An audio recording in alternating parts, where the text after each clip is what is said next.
नमस्ते मेरे प्यारे छात्रों, पुष्पांजलि कोचिंग सेंटर के यूट्यूब चैनल पर आपका स्वागत है। यदि पहले आप इस क्वेश्चन को पढ़िए ध्यान से और फिर हमारे बताए गए तरीके को समझने की कोशिश कीजिए।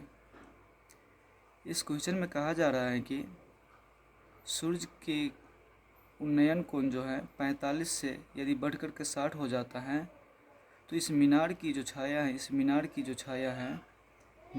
छाया है वो 50 मीटर कम हो जाती है। हम सोचते हैं यदि पहले 45 डिग्री है, टेन 45 डिग्री है तो टेन 45 का मान होता है क्या? तो सर 1 होता है, अर्थात टेन 45 का जो मान होता है वो होता है 1। कह सकते हैं कि हम लंब भी 1 और आधार भी 1 कह सकते हैं। इसका मतलब ये भी 1 हो गया और यहाँ से लेकर और यहाँ तक ये पूरा 1 हो गया। लेकिन जब हम टेन 60 में जाएंगे तब √3/1 मतलब सर लंब हो गया लंब बटा आधार, लंब हो गया √3 और आधार 1। तो एक ही सवाल में कभी लंब 1 और कभी लंब √3 कैसे हो सकता है? तो इस 1 को हम √3 यदि बना लेते हैं तो √3 से मल्टीप्लाई करना पड़ेगा, ये फिर हो जाएगा √3, तो फिर इसको भी √3 से मल्टीप्लाई कर देंगे तो ये पूरा हो गया √3 और ये पूरा हो गया √3।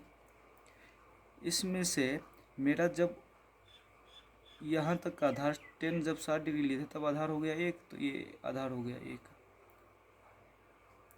और हमको मान निकालना है, मुझे ऊंचाई चाहिए, ऊंचाई। तो मुझे पता है कि सर ये पूरा है हमारा कितना, तो √3 है। √3 में से यदि 1 को घटा देंगे तो बच जाएगा जो वो इसका मान होगा। तो हम कहेंगे कि भाई √3 और -1 इसका वैल्यू क्या हो गया, 50 मीटर के बराबर हो गया। तो 1 का वैल्यू हो जाएगा 50 मीटर बट्टा में √3 - 1, 1 का वैल्यू हो गया। लेकिन हमें चाहिए किसका वैल्यू? सर हमें चाहिए इसका वैल्यू, √3 का वैल्यू।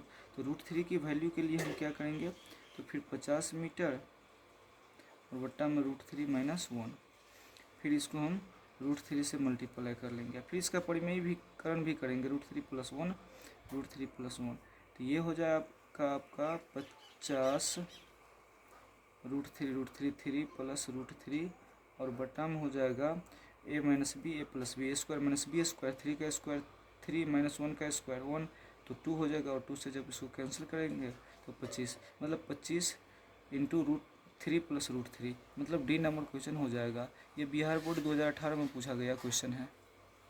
Thank you.